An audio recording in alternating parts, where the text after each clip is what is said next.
ឃើញទេដើរលេងយប់យ៉ាងឯគេយកររឿងគេក៏គេមកវាយគេមកធាក់គេមកកាប់ដែរឃើញទេឲ្យតែស្ទាវចឹងយប់លុបមកចូលផ្ទះទៅបាទតិចខ្ទីមាត់តែម្ដងបាទនេះបាទបែកកុងទ័រខ្ទេចតែម្ដងយើងមិនដឹងថាបង្កើតជាគំនុំគុំគួនយ៉ាងម៉េចទេអូនឲ្យគួយមិនបានគេមកកាប់មកវាយចឹងហើយខ្ញុំមកពីនោះគួយហ្នឹងអត់ទេខ្ញុំគ្រាន់តែឈប់បៃតងនេះអ្នកណាខ្ញុំជិះមកពីនេះធ្លាយម៉ូតូនេះគេមកពីជើងអូធ្លាយម៉ូតូហ៎បាទធ្លាយគេមកពីនោះខ្ញុំស្មានតែគេវាយខ្ញុំទៅប្រហែលម៉ូតូមើលទៅអូចាញៀវណៃប្រហែលនេះគេចូលវាយមកនេះបងខ្ញុំឃើញបងអង្គុយ3នាក់ហើយខ្ញុំ3នាក់ដែរតែខ្ញុំជិះម៉ូតូមួយតែស្គាល់គ្នាទេបាទស្គាល់បងអូតិចអានេះសិតតែម៉ូតូគេមកវាយទាំងអស់មិនមែនម៉ូតូខូចស្រាប់ទេ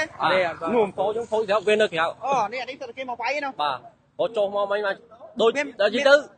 ដូចសនុកខំលើកតទៅវាយនៅឋានលើចឹងចុះមកដងឆាត់មកដូចសនុកខំមកបាទងឹតដែរមានសម្ភារៈអីខ្លះដែលចូលមកដងឆាត់និងដុំថ្មដងឆាត់ដុំថ្មហើយមានអ្នកគេថាលបោកអត់ទេហើយបើបងមកអូគាត់ចូលមករត់ទៅនោះមកហើយដូចវាវាយម៉ូតូសល់តែម៉ូតូវាយតែម្ដងអត់ដឹងថាក្រុមណាណោះអត់ស្គាល់អត់ដែរអីហ្មងណាខ្ញុំស្មានគេវាយខ្ញុំដែរក៏គីមកគេងាកមើលគេបោះចុះខ្ញុំប្រងរត់ដោះវាជើងហើយបាត់ហើយហ្នឹងតែពេលនេះគេងាកមកឃើញបងដាក់បងនេះវិញចុះណៃមានផ្ដាំអីវាដាំញ៉ាតែពួតហ្នឹងហ៎ផ្ដាំញ៉ាវាថាដើរលេងយប់ដើរស្បាយអស់គ្នាទៅ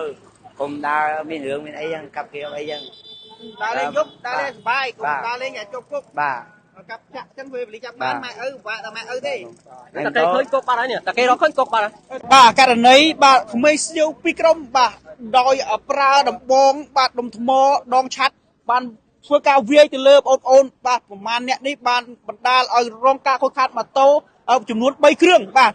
យ៉ាងដំណំតែម្ដងបាទខ្ទេចកុងទ័រកៅអៅផ្លាកលេខម៉ូតូតែម្ដងដែលកើតហេតុនេះគឺនៅបាទនឹងមុខបាទសាលាវិទ្យាល័យបាទចំពោះវ័នសង្កាត់ចំចៅទី3ខណ្ឌពោធិ៍សែនជ័យរាជធានីភ្នំពេញនៅវេលាម៉ោង 2:10 នាទីតែម្ដងប្រិមត្តជនឲ្យគាត់ទៅបាទដាក់ពាក្យបណ្ដឹងបដាម៉ូតូដាក់ពាក្យបណ្ដឹងនៅប៉ុស្តិ៍ទៅដោយសារបាទមានការរងការខូចខាតទ្រព្យសម្បត្តិជាច្រើនដែរប្រិមត្តជនឥឡូវបងប្អូនបានធ្វើការបាទជិះម៉ូតូរុញគ្នាទៅដាក់ពាក្យបណ្ដឹងនៅប៉ុស្តិ៍ណាវិញដាក់ពាក្យបណ្ដឹងណាបាទពាក្យបណ្ដឹងណាបាទគេថាវាយដកសៅម៉ូតូគប់ចោលទៀតអូនតោនេះមែនដកគប់ចោលទេបាទដើររកឃើញទេអត់ពេលពួកនេះសាហាវវាយឲ្យដកសៅម៉ូតូគប់ចោលទៀតបាទអត់ឃើញថាសមត្ថកិច្ចធ្វើការស្រាវជ្រាវរកបាទជនបង្កមកផ្ដន់ទោសទៅតាមលើច្បាប់បាទកុំឲ្យបាទអសន្តិសុខដល់សង្គមបាទដោយសារបាទធ្វើការបាទវាយគ្នាបាទពេញនឹងតែម្ដងប្រជាជនសង្ឃឹមថានៅពេលដែលសមាជិកទទួលភាពបណ្ដឹងនឹងធ្វើការស្រាវជ្រាវបាទឆែកកាមេរ៉ាសមត្ថភាពបាទរកក្រុមក្មេងទំនើងបាទដែលវាយយប់ប្រលប់បាទអត់ព្រមបាទដើរលេងឲ្យសុបាយទេដើរលេងបាទនាំមកកបញ្ហាបាទវាយគ្នាបាទហើយបណ្ដាលឲ្យគ្នាខូចខាតទ្រព្យសម្បត្តិដូចជាម៉ូតូទេប្រជាជនមានថ្មមានអីទេបាទអូមានថ្មហ្នឹងថ្មណាថ្មគុំហ៎អូសុទ្ធថ្មបាទទាំងឡាយទីតាំងកើតហេតុបាទហើយសម្បត្តិបាទលើម៉ូតូដាក់ពាក្យបណ្ដឹងឲ្យបណ្ដាម៉ូតូដាក់ពាក្យបណ្ដឹងនៅប៉ុស្តិ៍មកបណ្ដាទៅមើលអូនអើយឃើញទេដើរលេងយប់យ៉ាងឯគេយកររឿងគេក៏គេមកវាយគេមកធាក់គេមកកាប់ដែរឃើញទេ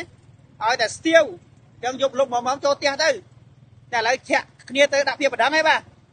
តែចិត្តប៉ុស្តិ៍ជាប់ប៉ុស្តិ៍ចាំចៅ3តែម្ដងបាទម្លងគ្នាកន្លះគីឡូដីតែប៉ុណ្ណោះបាទ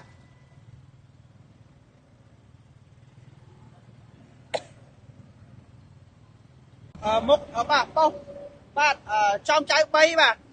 ទាំងអស់ហើយប្រជាជនដែលបងប្អូន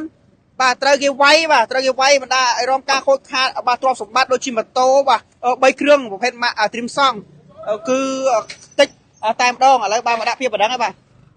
ប្រិមត្តជនឥឡូវនេះបាទជនរងគ្រោះទាំង3ម៉ូតូបាទដែលគាត់មានគ្នាជាច្រើននាក់បានមកដល់នឹងប៉ុស្តិ៍បាទចំចៅទី3ហើយដើម្បីធ្វើការដាក់ពាក្យបណ្ដឹងដើម្បីឲ្យសមត្ថកិច្ចធ្វើការបាទស្រាវជ្រាវនិងទទួលបានពាក្យបណ្ដឹងធ្វើការកំណត់អត្តសញ្ញាណឆែកបាទប្រព័ន្ធបាទកាមេរ៉ាសុវត្ថិភាពដើម្បីស្វែងរកទៅដល់បាទជនបង្កជាច្រើនអ្នកដែលប្រើប្រាស់ដោយថ្មដំបងបាទនិងជើងឆាត់វាយមកលើក្រុមរបស់គាត់បាទប្រជាជនអរគុណណាស់ប្រជាជនដែលខំចំណាយពេលដ៏មានតម្លៃតាមដានអង្គភាពសារព័ត៌មានខ្ញុំបាទជុំសំណារួមនឹងក្រុមការងារសូមអរគុណបាទក៏សូមគោរពលា